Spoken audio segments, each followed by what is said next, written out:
Welcome to this video. Today we'll guide you through on how to fix Steamtools which are not working.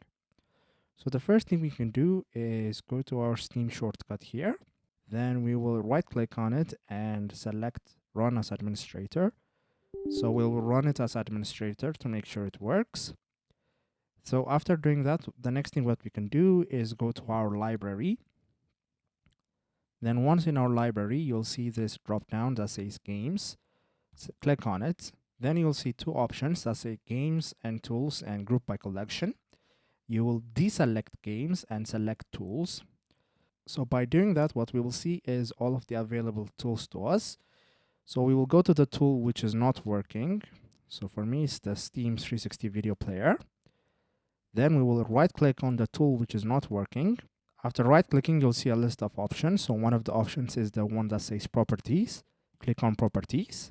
Then from the Properties panel, what you'll find on the left side is a list of options. Select Installed Files.